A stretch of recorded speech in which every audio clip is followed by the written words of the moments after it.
So let's talk a little bit about Stefon Diggs, and let's touch base on what happened to Justin Fields a little bit earlier today in practice.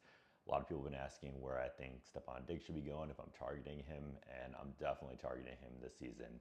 He had an isolated ACL tear that he is way ahead of schedule for.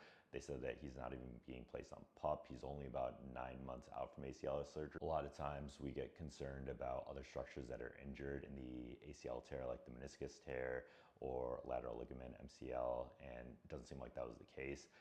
Diggs is ahead of schedule. A lot of people get worried because running backs don't really perform well after ACLs, but that is not the same case for high-level wide receivers. So here's an example of some wide receivers that suffered an ACL injury and the stats that they logged the year after that. So look at Godwin. A lot of people were talking about how Godwin came back from his ACL injury and how that should be valid, that he comes back from the ankle the same way.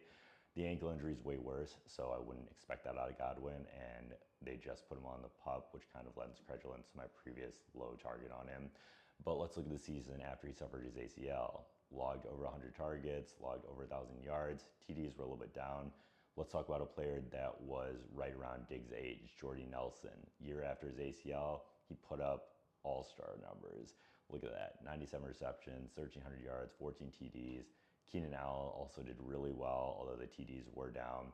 Kelvin Benjamin, yards weren't there, but still put up respectable numbers. So that kind of leads us to where we should look at targeting Diggs. Before we go there, these seem like decent projection numbers for, I would say, almost conservative for Diggs.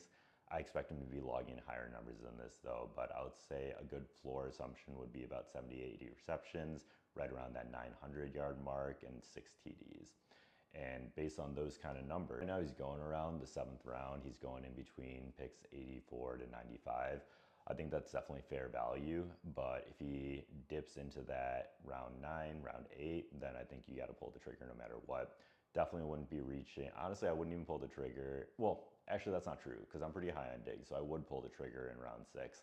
I still do think that round 5 or earlier would be too much of a reach. But once round 6 hits, if Diggs is there, I'm going to grab him. Now what happened to Justin Fields? Word is that he had a toe injury, which is much better than a foot injury because they said that he got stepped on.